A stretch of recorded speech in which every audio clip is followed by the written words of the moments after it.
de Eduardo Sacheri, el cuadro de Raulito. Él decidió de entrada no más dejarlo en libertad. Tenía la idea de que los amores no se imponen, ni siquiera se eligen. Pensaba que en todo caso eran los amores los que optan, los que se le imponen a uno. Por eso, con cierta prescindencia fatalista, pensó que si tenía que ser, sería, y que si no, era inútil gastar pólvora en chimangos, animal que no se come. No le fue fácil, sin embargo, sobre todo cuando en sus narices otros rivales se lanzaron a tratar de convencerlo.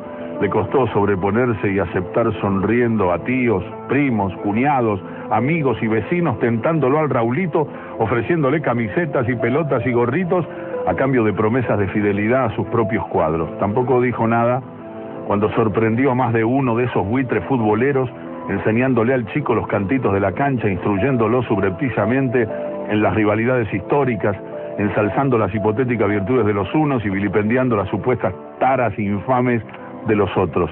Él los dejó, un poco por esa resignación que era tan suya, y otro poco porque a veces, en sus días tristes, sospechaba que tal vez fuese mejor así, que la cadena de afectos inexplicables se cortase con él, sin involucrar a su hijo, que tal vez el chico terminase siendo más feliz siendo hincha de algún grande, saliendo campeón de vez en cuando, viendo la cancha llena, comprando el gráfico con su ídolo en la tapa, si al fin y al cabo él venía sufriendo hacia, ¿cuánto?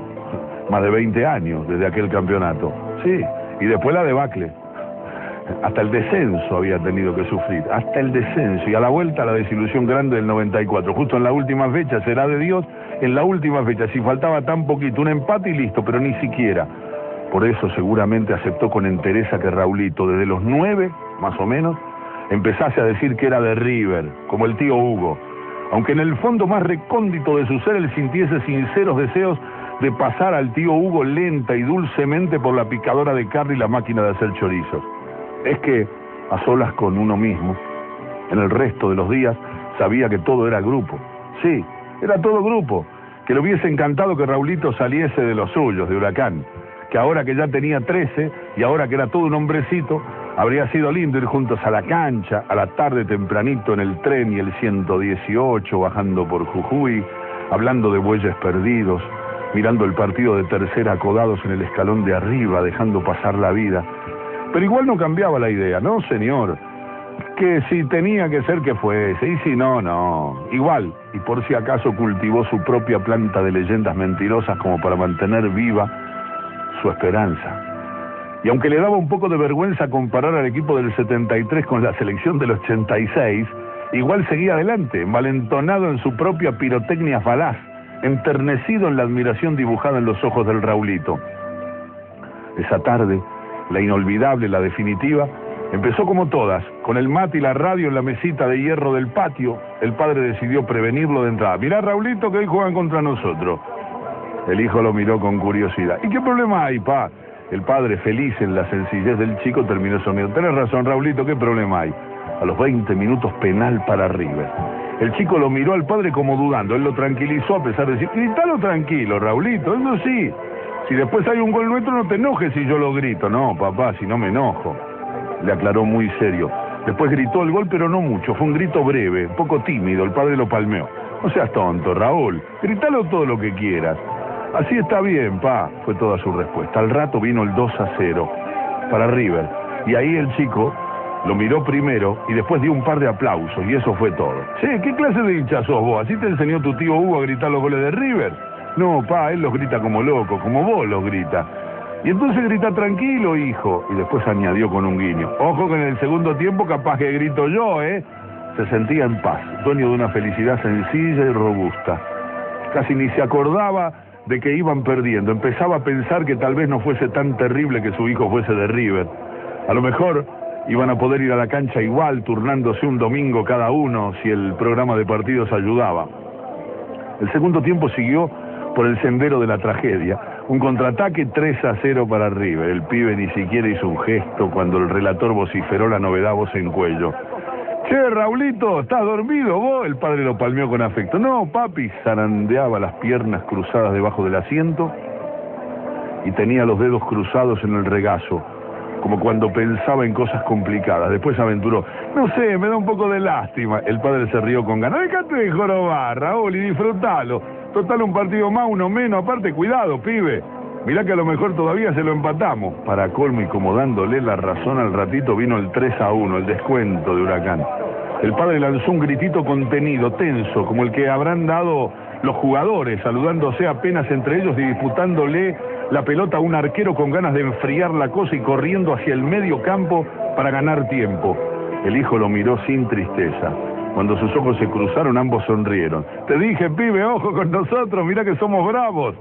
Por lo que decían en la radio, el partido se estaba poniendo bueno. Escuchá, Raulito, escuchá, los tenemos en un arco. Pero el aviso era inútil. El chico seguía el relato concentrado y serio. Acompañaba las jugadas trascendentes con patadas en el aire, como jugando él también su parte en el asunto. El padre sonrió. ¿Cómo son los pibes? Se posesionan de tal modo que se sienten ellos mismos protagonistas del partido. En realidad no solo los pibes. Un par de semanas atrás, él mismo había hecho trizas el termo en un esfuerzo supremo por despejar al córner un disparo bajo que iba a sobrar fatalmente al arquero. A los 30 más o menos, tiro de esquina sobre el área de River. El chico seguía enchufadísimo, hasta balanceaba ligeramente el cuerpo de un lado a otro como todo buen cabeceador, esperando el momento de correr un par de metros y madrugar al marcador y pegar el salto y conectar el frentazo. Pero había algo que al padre no le cerraba. Algo en el modo en que estaba parado, algo en la expresión de sus ojos negros. El corazón le dio un vuelco cuando comprendió. El pibe se estaba perfilando de atacante, no de zaguero. El movimiento era para zafarse de algún marcador pegajoso. Los ojos tenían el fuego de vení, bola, vení, que te mando a guardar. El brazo derecho se alzaba en el gesto que se le hace al 7 de ponela acá, justito acá, por lo que más quieras.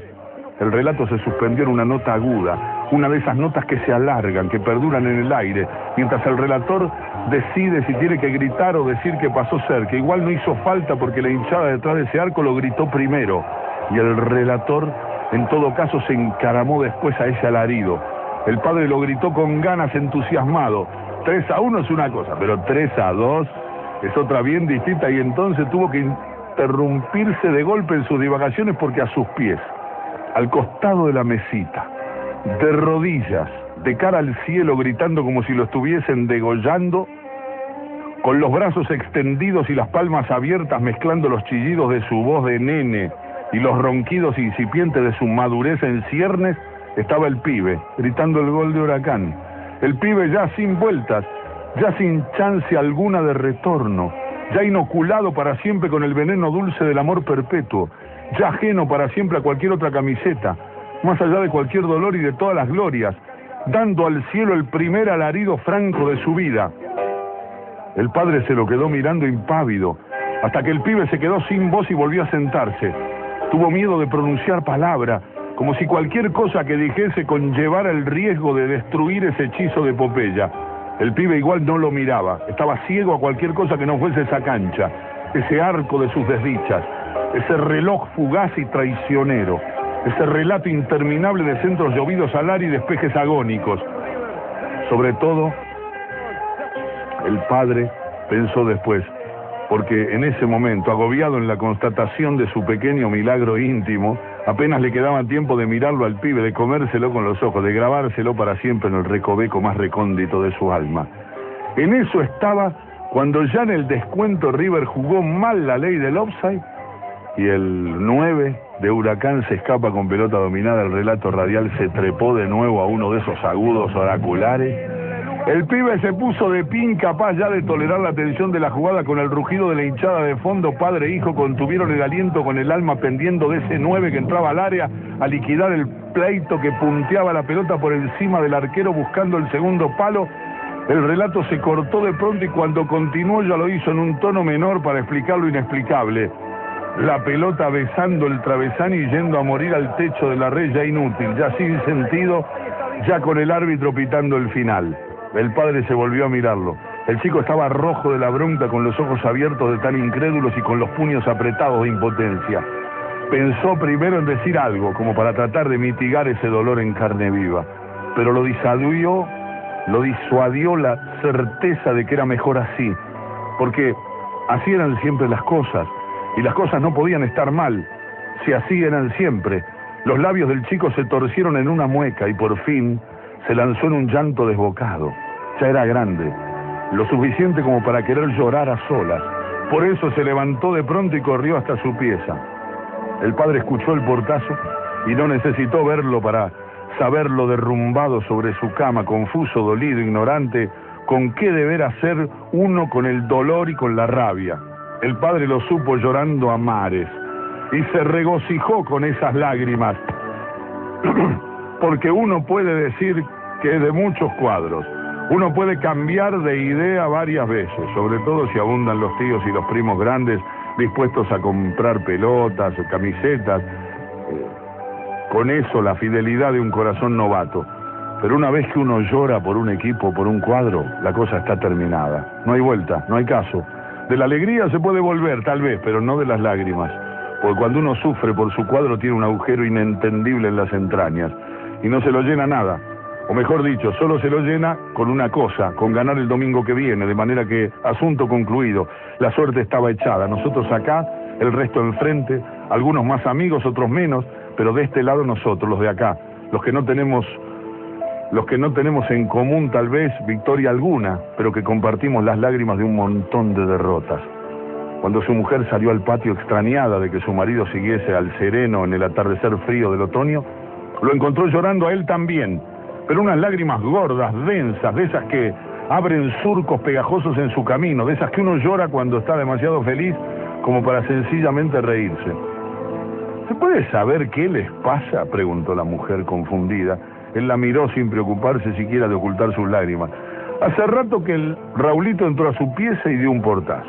Me dice que no quiere que entre y se lo escucha llorar y llorar como loco. Y ahora salgo y te veo a vos también mosqueando. ¿Me querés explicar qué pasa?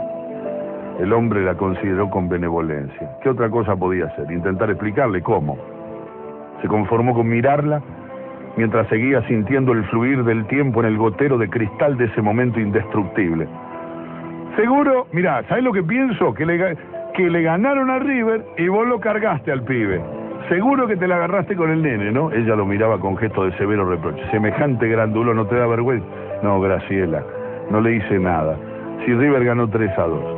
Al chico no le dije nada, te juro, respondió con calma desde la cima de su paz reconquistada. Pero entonces no entiendo nada. Me decís que ganó River, el nene está llorando como loco encerrado en la pieza. Sí, Graciela, sí, ganó River, pero el pibe no es de River, Graciela. Y se sintió reconciliado con la vida, eufórico, agradecido, emocionado, dueño legítimo y absoluto de las palabras que iba a pronunciar. Después se incorporó, porque las cosas así se dicen de parado, ¿no? Lo que pasa, Graciela, es que el Raulito es de Huracán, es de Huracán.